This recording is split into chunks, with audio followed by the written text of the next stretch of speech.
الحمد لله رب العالمين والصلاة والسلام على سيدنا محمد وعلى آله وصحبه ومن تبعهم بإحسان إلى يوم الدين أما بعد فقد قال الله تعالى في قرآنه الكريم أعوذ بالله من الشيطان الرجيم بسم الله الرحمن الرحيم يا أيها الذين آمنوا اجتنبوا كثيرا من الظن إن بعض الظن إثم ولا تجسسوا ولا يغتب بعضكم بعضا إلى آخر الآية.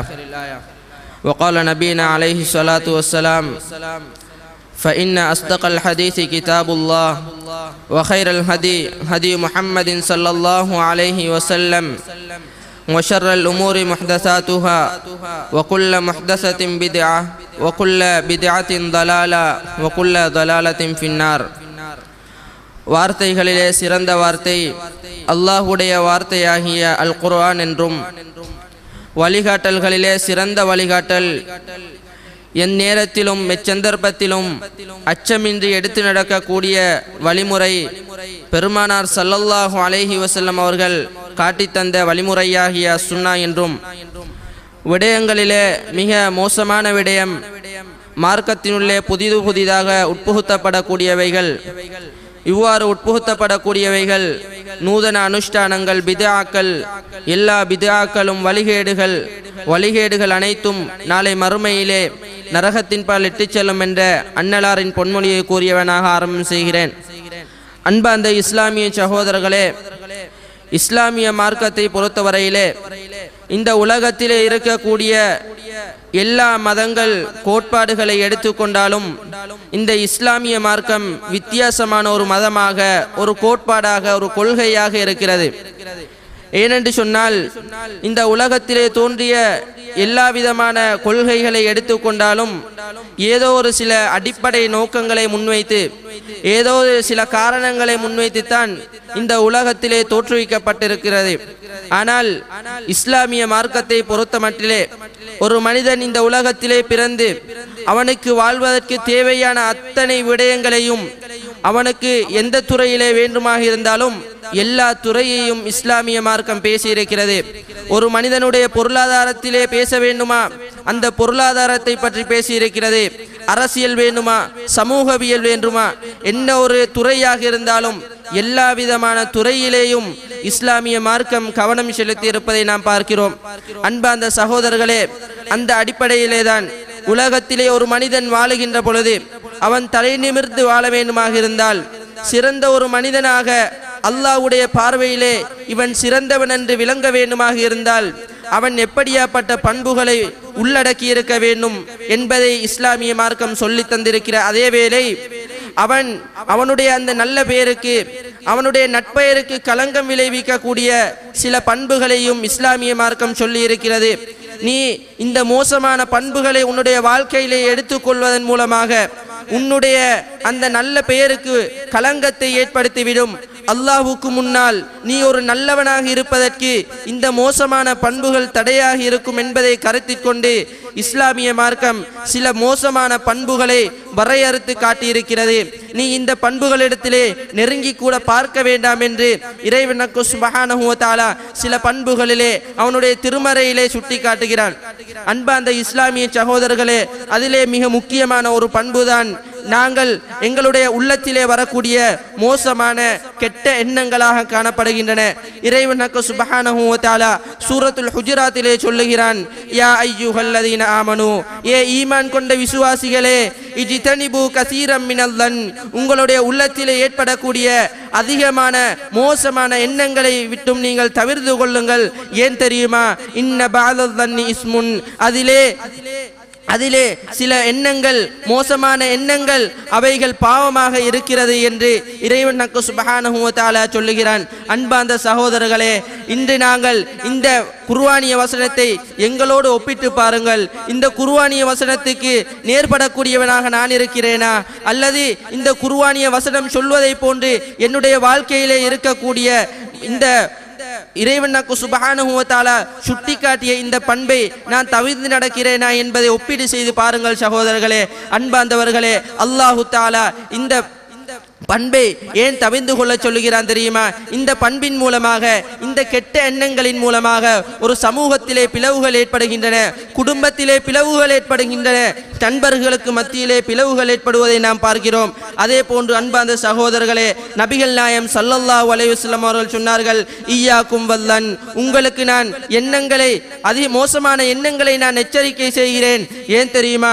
ஃபஇன்னதன்ன அக்ஸபுல் ஹதீஸ், அதாவது மோசமான எண்ணங்கள் இருக்கின்றன, அதுதான் பேச்சுக்களிலே மிகவும் பொய்யான பேச்சு என்று நபிகள் நாயகம் ஸல்லல்லாஹு அலைஹி வஸல்லம் அவர்கள் சொன்னார்கள். அன்பார்ந்த சகோதரர்களே, அல்லாஹு தஆலா இந்த விடயத்தை தடுத்திருப்பதற்கான காரணம் என்ன தெரியுமா?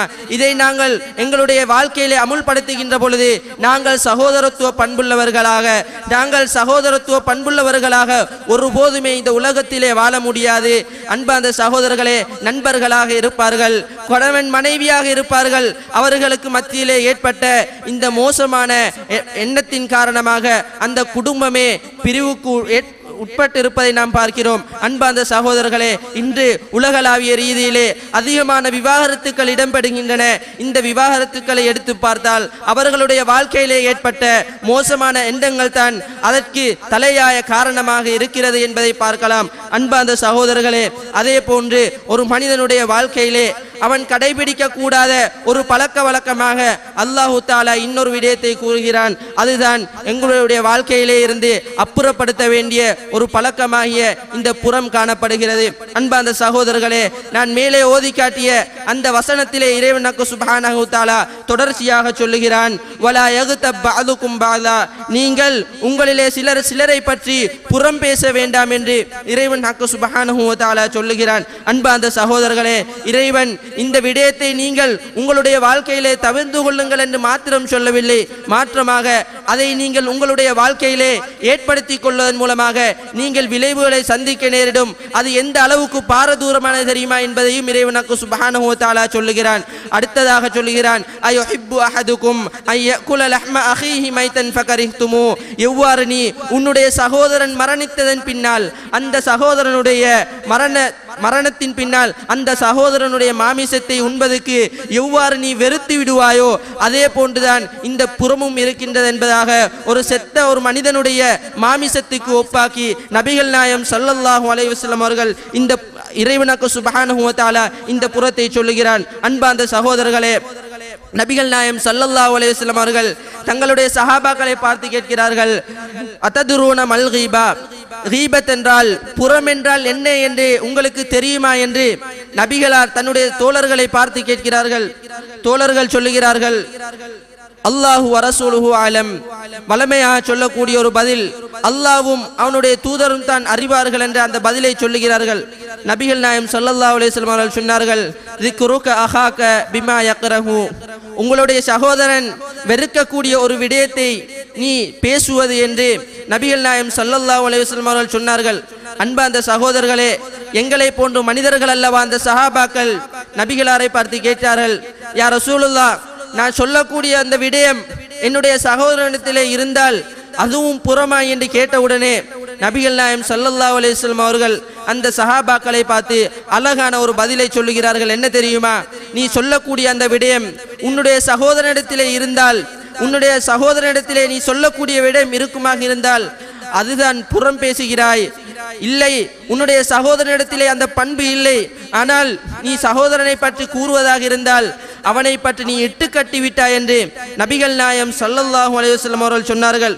அன்பார்ந்த சகோதரர்களே, இந்த விடயத்தை ஒழிப்பதற்காகத்தான் ஒரு மனிதர்களுக்கு மத்தியிலே அடுத்தவனுடைய மானங்களை கீறி கிழிக்க கூடாது, அடுத்தவனுடைய மானத்திலே கை வைக்க கூடாது என்பதற்காகத்தான் நபிகள் நாயகம் ஸல்லல்லாஹு அலைஹி வஸல்லம் அவர்கள் தன்னுடைய இறுதி பேருரையிலே ஒரு மிக வரலாற்று முக்கியத்துவம் மிக்க ஒரு உரையை நிகழ்த்துகிறார்கள்.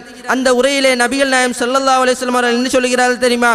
உங்களுடைய இரத்தங்களும் உங்களுடைய மானங்களும் உங்களுடைய சொத்துகளும் அடுத்த மக்களுக்கு ஹராம். எவ்வாறு இன்றைய தினம் சங்கையானதோ, இன்றைய நாள் சங்கையானதோ, இன்றைய மாதம் சங்கையானதோ, இந்த ஊரு எவ்வளவு சங்கையானதோ அதே போன்று ஒவ்வொருவருடைய மானமும் சங்கையானது. அந்த மானத்திலே நீங்கள் கை வைத்து விட வேண்டாம் என்று நபிகள் நாயகம் ஸல்லல்லாஹு அலைஹி வஸல்லம் அவர்கள் அந்த இறுதி பேருரையிலே சொல்லுகிறார்கள். அன்பார்ந்த சகோதரர்களே, நாங்கள் இந்த விடயத்தை நாங்கள் எங்களோடு ஒப்பிட்டு பார்ப்போம் சகோதரர்களே.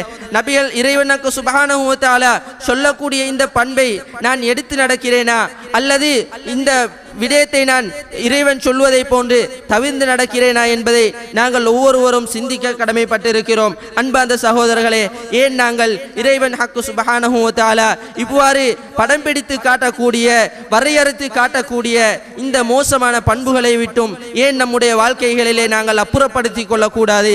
அன்பார்ந்த சகோதரர்களே, இதற்கு மிக முக்கியமான காரணம் என்ன தெரியுமா? இறைவன் ஹக்கு சுப்ஹானஹு வ தஆலாவும் அவனுடைய தூதர் ஸல்லல்லாஹு அலைஹி வஸல்லம் அவர்களும் இவ்வாறான மோசமான பண்புகளை சொல்லி இருப்பதோடு இதை நீங்கள் உங்களுடைய வாழ்க்கையிலே எடுத்து நடக்கின்ற பொழுது அதனுடைய பின்விளைவுகளை நீங்கள் சந்திக்க நேரிடும். அதற்கு கொடுக்கப்பட வேண்டிய தண்டனைகளையும் இறைவன் சுப்ஹானஹு வ தஆலா சொல்லி இருக்கிறான். அதே போன்று நபிகளாரும் சொல்லி இருக்கிறார்கள். ஆனால் அந்த பண்பை நாங்கள் ஏன் எங்களுடைய வாழ்க்கையிலே நாங்கள் தவிர்ந்து நடக்காமல் இருக்கிறோம் சகோதரர்களே? அன்பார்ந்தவர்களே, இறைவன் சுப்ஹானஹு வ தஆலா ஒரு விடயத்தை சொல்லி அந்த விடயத்திலே உங்களுக்கு பின்விளைவு தண்டனை இருக்கிறது என்று சொன்னால் நாங்கள் அந்த தண்டனைக்கு பயப்பட்டவர்களாக நபிகளார் எச்சரித்திருக்கிறார்கள் என்று சொன்னால் அந்த எச்சரிக்கைக்கு நாங்கள் அஞ்ச வேண்டும். நாங்கள் அஞ்சாததன் காரணமாகத்தான், எங்களிடத்திலே இறையச்சம் இல்லாததன் காரணமாகத்தான், பயபக்தி இல்லாததன் காரணமாகத்தான் இப்படியான கீழ்த்தரமான செயற்பாடுகளிலே மோசமான பண்புகளை நாங்கள் எங்களுடைய வாழ்க்கையில நாங்கள் எடுத்து நடக்கிறோம் தோழர்களே. நபிகள் நாயகம் ஸல்லல்லாஹு அலைஹி வஸல்லம் அவர்கள் மிஅராஜுடைய இரவிலே சில தண்டனைகளை கண்டார்கள். சில நபர்களுக்கு கொடுக்கப்படக்கூடிய தண்டனைகளை நபிகள் நாயகம் ஸல்லல்லாஹு அலைஹி வஸல்லம் அவர்கள் கண்டார்கள். நபிகளார் சொல்லுகிறார்கள், நான் மிஅராஜுடைய நேரத்திலே ஒரு கூட்டத்துக்கு பக்கத்தால் நடந்து சென்றேன். அப்பொழுது அந்த கூட்டத்திலே இருப்பவர்களுக்கு செம்பிலான நகங்கள் கொடுக்கப்பட்டிருந்தன. அந்த நகங்களின் மூலமாக அவர்கள் என்ன செய்தார்கள் தெரியுமா? அந்த நகங்களின் மூலமாக தங்களுடைய முகங்களையும் தங்களுடைய நெஞ்சுப்புறங்களையும் அவர்கள் அந்த நகங்களின் மூலமாக கீறி கிழித்து கொண்டிருந்தார்கள். இந்த நேரத்திலே நான் அந்த ஜிப்ரீல் அலைஹிஸ்ஸலாம் அவர்களை பார்த்து கேட்டேன், மன்னா உலாஇயா ஜிப்ரீல், ஜிப்ரீலே இவர்கள் யார் என்று நான் ஜிப்ரீல் இடத்திலே கேட்டேன். ஜிப்ரீல் அலைஹிஸ்ஸலாம் அவர்கள் என்ன தெரியுமா சொன்னார்கள்? இவர்கள் தான் உலகத்திலே வாழுகின்ற பொழுது அல்லாஹ்வும் அவனுடைய தூதரும் எந்த பண்பை விட்டுவிடுமாறு சொன்னார்களோ, இந்த புறத்தை விட்டுவிடுமாறு சொன்னானோ அந்த பண்பை இவர்கள் தங்களுடைய வாழ்க்கையிலே அமுல்படுத்தி கொண்டிருந்தார்கள். அதே போன்று அடுத்த மனிதர்களுடைய மானங்களிலே கை வைத்து அடுத்த மனிதர்களுடைய மானத்தை கீறி கிழித்தவர்கள், 4 பேருக்கு முன்னால் 5 பேருக்கு முன்னால் சமூகத்துக்கு முன்னால் ஒரு மனிதனுடைய மானத்தை கிழித்தவர்கள், மானத்தை போக்கியவர்கள் என்று ஜிப்ரீல் அலைஹிஸ்ஸலாம் அவர்கள் சொன்னார்கள். அன்பார்ந்த சகோதரர்களே, இப்போது நாங்கள் சிந்திப்போம், இவ்வாறான தண்டனைகளுக்கு நாங்கள் ஆளாக நேரிடும் சகோதரர்களே. இந்த பண்பை எங்களுடைய வாழ்க்கையில நாங்கள் எடுத்துக்கொண்டோம் என்று சொன்னால் இப்படியான தண்டனைகளுக்கு உள்ளாக நேரிடும் என்பதைத்தான் நபிகள் நாயகம் ஸல்லல்லாஹு அலைஹி வஸல்லம் அவர்கள் சொல்லி காட்டினார்கள். அதே போன்று அன்பார்ந்த சகோதரர்களே, நபிகள் நாயகம் ஸல்லல்லாஹு அலைஹி வஸல்லம் அவர்கள் இன்னொரு பண்பை எங்களிடத்திலே வரக்கூடாத ஒரு பண்பை நபிகள் நாயகம் ஸல்லல்லாஹு அலைஹி வஸல்லம் அவர்கள் எவ்வாறு சொல்லுகிறார்கள் தெரியுமா? இந்த பொய் இருக்கிறதே, இந்த பொய்யை நீங்கள் உங்களுடைய வாழ்க்கையிலே தவிர்த்து கொள்ளுங்கள்.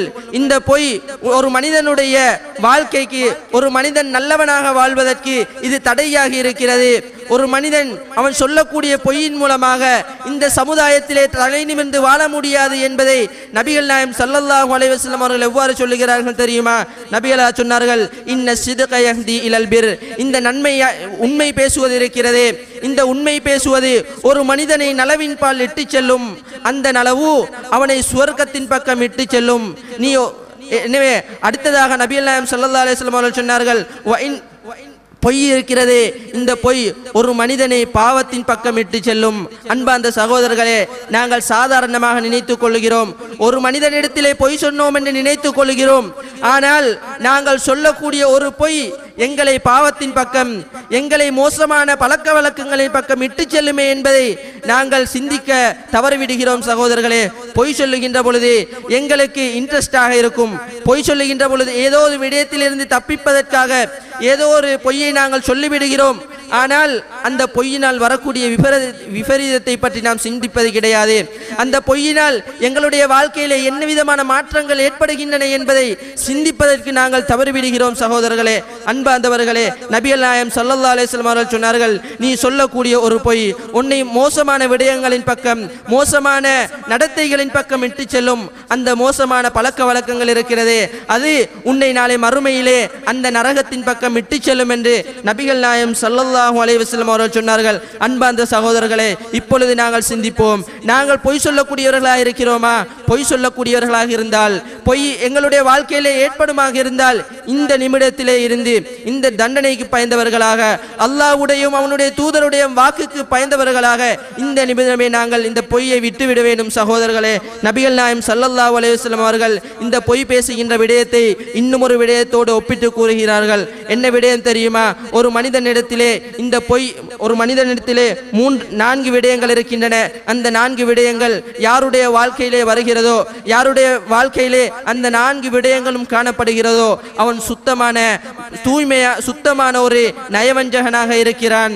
யாருடைய வாழ்க்கையிலே, யாருடைய உள்ளத்திலே இந்த 4 பண்புகளிலே ஒரு பகுதி இருக்கிறதோ, அவனிடத்திலே இந்த நிஃபாக்குடைய நயவஞ்சகத்துடைய ஒரு பகுதி அவனிடத்திலே இருக்கிறது என்று நபிகள் நாயகம் ஸல்லல்லாஹு அலைஹி வஸல்லம் அவர்கள் சொல்லிவிட்டு எதை தெரியுமா சொன்னார்கள்? அது அந்த 4 விடயத்திலே ஒன்றாக அவன் பேசினால் பொய் பேசுவான், அவன் பேசினால் பொய் பேசுவான் என்று நபிகள் நாயகம் ஸல்லல்லாஹு அலைஹி வஸல்லம் அவர்கள் சொன்னார்கள். அன்பார்ந்த சகோதரர்களே, நாங்கள் பொய் பேசுகின்ற நேரத்திலே நாங்கள் எதை நினைக்க வேண்டும் தெரியுமா? முதலாவது அல்லாஹ்வை நினைக்க வேண்டும், அல்லாஹ்வுடைய வாக்கை நினைக்க வேண்டும், அல்லாஹ்வுடைய தண்டனையை நாங்கள் பயப்பட வேண்டும். அப்படி பயப்படுகின்ற பொழுது எங்களுக்கு இந்த பாவங்களிலே இருந்து தவிர்த்து கொள்ள முடியுமாக இருக்கிறது.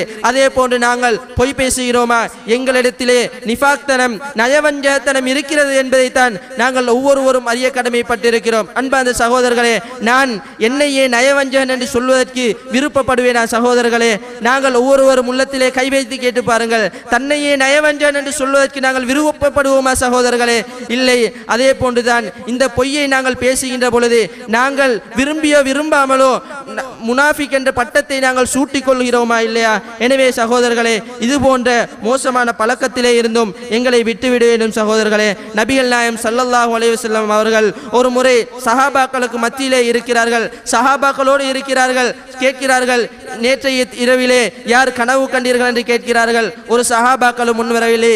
நபிகளா சொல்லுகிறார்கள், நேற்றைய தினம் நான் ஒரு கனவு கண்டேன். அதிலே 2 நபர்கள் வந்து என்னை அழைத்து கொண்டு செல்கிறார்கள். அதிலே ஒரு கட்டமாக நபிகளார் சொன்னார்கள், என்னை அழைத்து கொண்டு ஒரு மனிதனிடத்திலே சென்றார்கள். நானும் அதே போன்று அந்த இருவரும் ஒரு மனிதனிடத்திலே போயிருந்தோம். அந்த மனிதன் மல்லாக்க போடப்பட்டிருந்தான். அவனுக்கு பக்கத்திலே இன்னொரு மனிதன் அவனுடைய கையிலே பெரிய ஒரு தடியை வைத்துக் கொண்டு, இரும்பிலான ஒரு தடியை வைத்துக் கொண்டிருக்கிறான். அந்த மனிதன் என்ன செய்கிறான் தெரியுமா? அந்த தடியின் மூலமாக, அந்த ஆயுதத்தின் மூலமாக படுக்க போடப்பட்டிருந்த அந்த மனிதனுடைய முகத்தின் ஒரு பகுதிக்கு அடிக்கிறார்கள். அந்த பகுதி அவ்வாறே சுக்குநூறாகி விடுகிறது. அதன் பின்னால் அடுத்த பகுதிக்கு அடிக்கப்படுகிறது. அடுத்த பகுதியும் அவ்வாறே சுக்குநூறாகி விடுகின்றன. பிறகு முதல் பகுதி சரிவர அந்த முதல் பகுதிக்கு மீண்டும் அடிக்கப்படும். இவ்வாறு அந்த மனிதன் வேதனை செய்யப்பட்டு கொண்டிருந்தான். நபிகள் நாயகம் ஸல்லல்லாஹு அலைஹி வஸல்லம் அவர்கள் அந்த இருவரையும் பார்த்து கேட்கிறார்கள், இவர்கள் இவ்வாறு வேதனை செய்யப்படுகிறார்களே, இவ்வளவு தண்டிக்கப்படுகிறார்களே, ஏன் காரணம்? இவர்கள் என்ன தவறு செய்தார்கள் என்று அந்த இருவரிடத்திலேயும் கேட்டார்கள். அப்பொழுது அவர்கள் என்ன சொன்னார்கள் தெரியுமா? இந்த மனிதன் காலையிலே தன்னுடைய வீட்டிலே இருந்து வெளியே வருகிறான். வெளியே வந்து தன்னுடைய மக்களிடத்திலே பொய் சொல்லக்கூடியவன், இந்த பொய்யை சொல்லி உலகம் முழுக்க அந்த பொய்யை பரப்பக்கூடியவன் என்று நபிகள் நாயகம் ஸல்லல்லாஹு அலைஹி வஸல்லம் அவர்களிடத்திலே சொன்னார்கள். அன்பார்ந்த சகோதரர்களே, எனவே இது போன்ற மோசமான பண்புகளை நாங்கள் எங்களுடைய வாழ்க்கையிலே இருந்து இந்த நிமிடத்திலிருந்து நாங்கள் அப்புறப்படுத்திக் கொள்ள வேண்டும். அதே போன்று நபிகளார் இன்னொரு இறைவனும் அவனுடைய தூதர் ஸல்லல்லாஹு அலைஹி வஸல்லம் அவர்களும் இன்னொரு பண்பை பற்றி சொல்லும் பொழுது இந்த பெருமையை பற்றி சொன்னார்கள். ஒரு மனிதன் இந்த உலகத்திலே வாழுகின்ற பொழுது அவன் பெருமை அடிக்க கூடாது. இறைவன் சொல்லுகிறான், வலா தம்ஷி ஃபில் அர்தி மரஹா, நீங்கள் பூமியிலே நடக்கின்ற பொழுது பெருமை அடித்தவர்களாக நீங்கள் நடக்க வேண்டாம். ஏன் தெரியுமா? இந்த பெருமை இருக்கிறது, இந்த பெருமையை பொறுத்தவரையிலே இந்த பெருமை அது அல்லாஹ்வுக்கு மாத்திரம் சொந்தமான ஒரு பண்பு. அந்த பண்பை நாங்கள் எங்களுடைய வாழ்க்கையிலே எடுத்துக்கொள்ளக்கூடாது. நபிகள் நாயகம் ஸல்லல்லாஹு அலைஹி வஸல்லம் அவர்கள் சொன்னார்கள், இறைவன் சொல்வதாக சொல்லுகிறார்கள், அல் ஐஸு இஸாரி, கண்ணியம் இருக்கின்றதே அது என்னுடைய கீழாடை.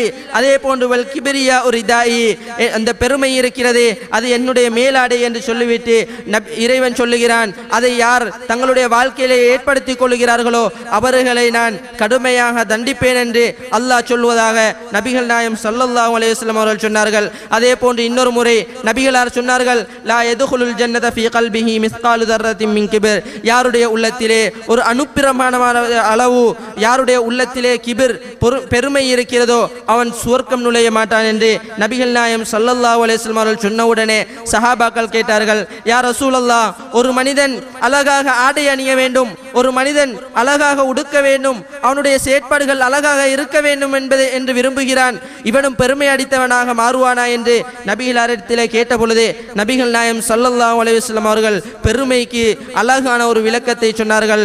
பெருமை என்பது பதருல் ஹக்கி வகம்துன் நாஸ், உண்மையை மறுப்பதும் அதே போன்று அடுத்த மக்களை இழிவாக கருதுவதும் தான் பெருமையாக இருக்கிறது.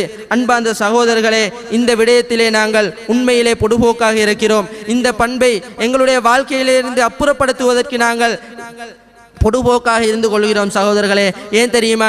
நாங்கள் நினைக்க கூடாது, பெருமை என்பது அடுத்த மக்களை நாங்கள் இழிவாக கருதுகின்ற நேரத்திலே தான் அந்த பெருமை வருகிறது என்பதை நாங்கள் ஒருபோதும் நினைத்து கொள்ளக்கூடாது.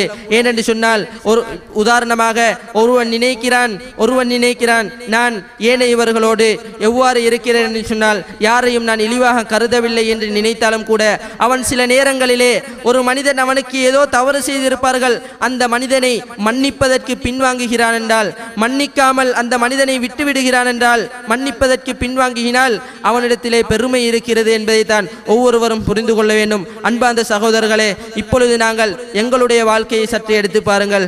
எனக்கு எத்தனை பேர் எனக்கு நோவினை செய்திருப்பார்கள், என்னை பற்றி பேசியிருப்பார்கள். அவர்கள் மன்னிப்பு கேட்கின்ற பொழுது நான் அவர்களுக்கு மன்னிப்பு கொடுத்திருக்கிறேனா? அவர்கள் மன்னிப்பு கேட்டு வருகின்ற பொழுது அவர்களுக்கு நான் மன்னிப்பு வழங்கி இருக்கிறேனா அல்லது மன்னிப்பு வழங்காமல் அவர்களை தட்டி கழித்திருக்கிறேனா என்பதை நாங்கள் ஒவ்வொருவரும் சிந்திக்க கடமைப்பட்டிருக்கிறோம். அன்பார்ந்த சகோதரர்களே, இந்த பெருமை இருக்கிறதே ஒரு மனிதனுடைய வாழ்க்கையிலே ஒரே விதத்திலே வராது சகோதரர்களே. பல விதத்திலே இந்த பெருமை வரும், பல விதத்திலே இந்த மனிதனிடத்திலே வந்து புகுவதற்குரிய வழிமுறைகளை இந்த பெருமை ஏற்படுத்தி கொள்ளும். ஆனால் அதை நாங்கள் விளங்கி அதை நாங்கள் சிந்தித்து அந்த பண்பை எங்களுடைய வாழ்க்கையிலே எடுத்துக்கொள்ளக்கூடாது. ஏனென்று சொன்னால், ஒரு மனிதன் இந்த பெருமையை ஒரு மனிதன் எடுத்துக்கொண்டால் அல்லாஹு தாலா அவனுக்கு கொடுக்கக்கூடிய தண்டனை என்ன தெரியுமா? இந்த மனிதன் பெருமை அடித்ததன் காரணமாக அல்லாஹு தாலா நாளை மறுமையிலே அவனோடு பேச மாட்டான், அதே போன்று அவனை தூய்மைப்படுத்த மாட்டான், அவனை பார்க்கவும் மாட்டான் சகோதரர்களே. எனவே அன்பார்ந்த சகோதரர்களே, இது போன்ற மோசமான விடயங்களை நம்முடைய வாழ்க்கையிலே இருந்து நாம் அப்புறப்படுத்திக் கொள்ள வேண்டும். அன்பார்ந்த சகோதரர்களே, எங்களுடைய சுவர்க்க வாழ்க்கைக்கு தடையாகவும் இந்த பெருமை காணப்படுகிறது என்பதை நாங்கள் ஒவ்வொருவரும் புரிந்து கொள்ள வேண்டும். அதே போன்றுதான் முன் சென்ற சமுதாயங்கள், நபிகளாருக்கு முன்னால் அனுப்பப்பட்ட நபிமார்களுடைய அந்த சமுதாயங்களை எடுத்து பாருங்கள். அவர்கள் ஏன் அழிக்கப்பட்டார்கள் என்ற காரணத்தை எடுத்து பாருங்கள். அவர்கள் அழிக்கப்பட்டதனுடைய காரணம் என்ன தெரியுமா? அவர்களிடத்திலே இருந்த இந்த பெருமையின் காரணமாகத்தான் அவர்கள் அழிக்கப்பட்டார்கள். ஆது சமூது கூட்டத்தினர் அழிக்கப்பட்டார்கள். அவர்கள் ஏன் அழிக்கப்பட்டார்கள்? அவர்கள் பெருமை அடித்தார்கள். அல்லாஹ்வால் கொடுக்கப்பட்ட அந்த சக்தியை வைத்து யாருக்கும் கொடுக்கப்படாத ஒரு சக்தி அந்த ஆது சமூது கூட்டத்தினருக்கு வழங்கப்பட்டிருந்தது. அந்த சக்தியை வைத்து அந்த கூட்டத்தினர் பெருமை அடித்தார்கள். அல்லாஹு தாலா கடைசியிலே அவர்களை அழித்து போட்டான் சகோதரர்களே. அதே போன்று ஃபிரௌனை பாருங்கள். ஃபிரௌனுக்கு அல்லாஹு தாலா முழு ஆட்சி அதிகாரத்தையும் வழங்கியிருந்தான். கடைசியாக அந்த ஆட்சி அதிகாரத்தை பயன்படுத்தி நான் தான் உங்களுக்கெல்லாம் இறைவன் என்று சொன்னான். எனவே அல்லாஹு தாலா பெருமை அடித்ததன் காரணமாக அவர்களை அழித்தான். இதற்கு முன்னால் வந்த எத்தனையோ சமுதாயங்களை எடுத்து பாருங்கள் சகோதரர்களே. அனைத்து சமுதாயத்தினர்களும் அழிக்கப்பட்டதற்கு ஒரு முக்கியமான ஒரு காரணமாகத்தான் இந்த பெருமை காணப்படுகிறது. எனவே அன்பார்ந்த சகோதரர்களே, எங்களை அழிவினுள்ளே இட்டு செல்லக்கூடிய இந்த பெருமையை நாங்கள் எங்களுடைய வாழ்க்கையிலே இருந்து அப்புறப்படுத்திக் கொள்ள வேண்டும். அதே போன்றுதான் இன்னொரு பண்பை இஸ்லாம் சொல்லி தருகிறது. என்ன தெரியுமா? அல்லாஹு தாலாவும் அவனுடைய தூதரும் பல இடங்களிலே மக்களை அதாவது தூண்டி இருக்கிறார்கள் நன்மையான காரியங்களிலே. நீங்கள் அடுத்த மக்களுக்கு நன்மை தரக்கூடிய விகிதத்திலே உங்களுடைய சொத்துக்களை நீங்கள் செலவழியுங்கள், உங்களுடைய செல்வங்களிலே இருந்து அள்ளி நீங்கள் தான தர்மமாக வழங்குங்கள் என்று இறைவன் சுப்ஹானஹு வ தஆலாவும் அவனுடைய தூதரும் பல இடங்களிலே சொல்லி இருக்கிறார்கள். ஆனால் அந்த விடயங்களை இறைவன் ஒரு மனிதனை செலவழிப்பதன் பால் தூண்டிவிட்டு இன்னொரு விடயத்தையும் சொல்லுகிறான். என்ன தெரியுமா? நீங்கள் செலவழிக்கிறீர்கள், நீங்கள் அல்லாஹ்வுடைய பாதையிலே செலவழிக்கிறீர்கள், இன்னொரு மனிதனுக்கு உதவி செய்கிறீர்கள், அடுத்த மக்களுடைய கஷ்டங்களை நீங்கள் போக்குகிறீர்கள். ஆனால் நீங்கள் உங்களுடைய அந்த வாயை நீங்கள் பேணிக் கொள்ளுங்கள். நீங்கள் அந்த விடயத்தை, நீங்கள் செய்த தர்மங்களை, நீங்கள் செய்த நன்கொடைகளை ஒருபோதும் நீங்கள் சொல்லி காட்ட வேண்டாம். அவ்வாறு சொல்லி காட்டுவதன் மூலமாக நீங்கள் எவ்வளவுதான் கோடான கோடி நீங்கள் செலவழித்திருந்தாலும், பல லட்சங்கள் செலவழித்திருந்தாலும் அவைகள் அனைத்தும் நாளை மறுமையிலே உங்களுக்கு பயனளிக்காமல் போய்விடும் என்பதைத்தான் இறைவன் சொல்லுகிறான். யா அய்யுஹல்லதீன ஆமனு, ஏ ஈமான் கொண்ட விசுவாசிகளே, லா துபுத்திலு சதகாத்திக்கும் பில் மன், நீங்கள் சொல்லி காட்டுவதன் மூலமாக உங்களுடைய நன்மைகளை, உங்களுடைய சதகாக்களை நீங்கள் அழித்துக் கொள்ள வேண்டாம் என்று இறைவன் சுப்ஹானஹு வ தஆலா சொல்லுகிறான். அன்பார்ந்த சகோதரர்களே, அதே போன்று நபிகளார் சொன்னார்கள், ஸலாஸத்துன், 3 நபர்கள் இருக்கிறார்கள். அந்த 3 நபர்களோடு அல்லாஹு தஆலா நாளை மறுமையிலே எந்த ஒரு உதவியும் இல்லாத அந்த நாளையில், அல்லாஹ்வுடைய அதிகாரம் மாத்திரம்தான் இருக்கக்கூடிய அந்த நாளையிலே அல்லாஹு தஆலா 3 நபர்களோடு பேச மாட்டான். அதே போன்று அவர்களை பார்க்கவும் மாட்டான், அவர்களை தூய்மைப்படுத்தவும் மாட்டான். அப்பொழுது சஹாபா அவர்களுக்கு நோவினை தரக்கூடிய வேதனையும் இருக்கிறது என்று நபிகளார் சொன்னவுடன் சஹாபாக்கள் அவசரப்பட்டு கேட்டார்கள், யா ரசூலல்லாஹ், அவர்கள் யார் என்று கேட்டார்கள். நபிகள் நாயகம் ஸல்லல்லாஹு அலைஹி வஸல்லம் அவர்கள் சொன்னார்கள், முதலாவது மனிதன் யார் தெரியுமா? தன்னுடைய கீழாடையை யார் கரண்டைக்கு கீழால் அணிந்து கொண்டு செல்கிறானோ அவனும், அதே போன்று யார் ஒரு தர்மத்தை செய்துவிட்டு, ஒரு சதக்காவை சொல்லிவிட்டு, ஒரு நன்மையை செய்துவிட்டு அதை சொல்லி காட்டுகிறானோ அவனும், அதே போன்று பொய் சத்தியம் செய்து தன்னுடைய பொருளை யார் விற்கிறார்களோ, யார் சம்பாத்தியம் செய்கிறார்களோ அந்த 3 நபர்களும் நாளை மறுமையிலே அல்லாஹு தஆலா அவர்களோடு பேச மாட்டான், அவர்களை பார்க்கவும் மாட்டான், அவர்களுக்கு மகத்தான வேதனையும் இருக்கிறது என்று நபிகள் நாயகம் ஸல்லல்லாஹு அலைஹி வஸல்லம் அவர்கள் சொன்னார்கள். எனவே அன்பார்ந்த சகோதரர்களே, இது போன்ற பழக்க வழக்கங்களை நாம் எங்களுடைய வாழ்க்கையிலே இருந்து அப்புறப்படுத்துவதற்காக கடமைப்பட்டிருக்கிறோம். அன்பார்ந்த சகோதரர்களே, ரமலானுடைய மாதம் நாங்கள் 3/2 பகுதியை நாங்கள் கழித்து விட்டோம். சகோதரர்களே, ரமலானுக்கு முன்னால் ரமலான் ஏன் அனுப்பப்பட்டது? எங்களுடைய உள்ளங்களை தூய்மைப்படுத்துவதற்காகத்தான் இந்த ரமலானுடைய மாதத்திலே நோன்பு கடமையாக்கப்பட்டிருக்கிறது. இந்த நோன்பிலே சுமாராக 3/2 பகுதிகளை நாங்கள் கழித்து விட்டோம். நாங்கள் பிடித்த நோன்புகள், நாங்கள் செய்த அமல்கள், ரமலானுடைய மாதத்திலே செய்த அமல்கள் எங்களுக்கு பிரயோஜனம் அளித்திருக்கிறதா?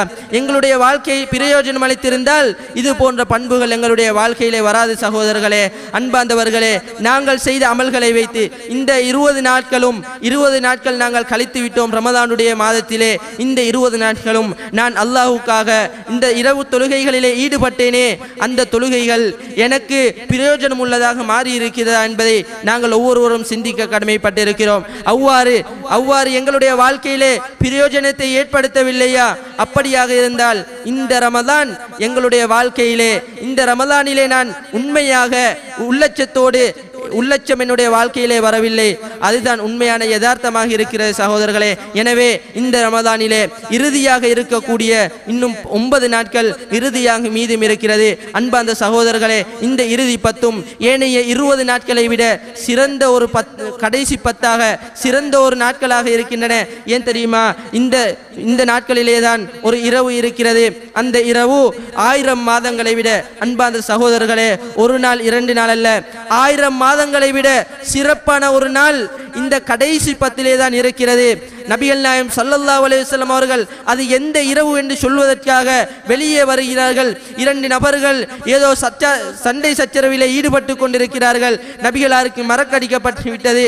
நபிகளார் சொன்னார்கள், நீங்கள் கடைசி 10 ஒற்றைப்படையான நாட்களிலே அந்த இரவை நீங்கள் தேடிக்கொள்ளுங்கள் என்று நபிகள் நாயகம் ஸல்லல்லாஹு அலைஹி வஸல்லம் அவர்கள் சொன்னார்கள். அன்பார்ந்த சகோதரர்களே, இன்று நாம் நம்முடைய சமூகத்திலே பலவிதமான கருத்துக்கள், எழுத்துக்கள், அதாவது 27வது நாட்களிலேதான் 27வது நாளிலேதான் இந்த லைலத்துல் கத்ர் இரவு வருகிறது என்று சிலர் சொல்லிக்கொண்டு அந்த நாளிலே அவர்கள் இல்லாத பித்ஆக்களை எல்லாம், இல்லாத அனாச்சாரங்களை எல்லாம் அவர்கள் அந்த இரவிலே மேற்கொள்ளுகிறார்கள். அன்பார்ந்த சகோதரர்களே, ஆனால் அந்த இரவை அடைவதற்காக நபிகளார் என்ன சொல்லி இருக்கிறார்கள்? அந்த இரவிலே நாங்கள் என்ன செய்ய வேண்டும் என்பதை நபிகளார் என்ன தெரியுமா செய்வார்கள்? நபிகளார் இறுதி 10 வந்துவிட்டால் அவர்கள் தங்களுடைய அந்த வேட்டியை இறுக கட்டிக் கொள்வார்கள்.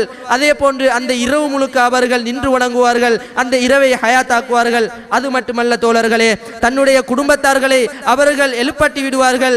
அவர்கள் அந்த இரவை அந்த குடும்பத்தார்களும் ஹயாத்தாக்க வேண்டும், குடும்பத்தார்களும் இரவிலே நின்று வணங்க வேண்டும் என்பதற்காக அந்த குடும்பத்தார்களையும் எழுப்பாட்டி விடுவார்கள். எனவே அன்பார்ந்த சகோதரர்களே, இந்த கடைசி 10 அல்லாஹ்வுடைய இந்த பள்ளியில் இஅ்திகாஃப் இருந்து நாங்கள் கடைசி 10 சிறந்த முறையில் அடைந்து கொண்டு அந்த லைலத்துல் கத்ர் இரவையும் அடைந்து கொள்வதற்கு எல்லாம் வல்ல இறைவன் அருள் புரிவதோடு மோசமான பண்புகளை இந்த ரமதானோடு நாங்கள் எங்களுடைய வாழ்க்கையிலே இருந்து அப்புறப்படுத்திக் கொள்வதற்கும் எல்லாம் வல்ல இறைவன் அருள் புரிவானாக.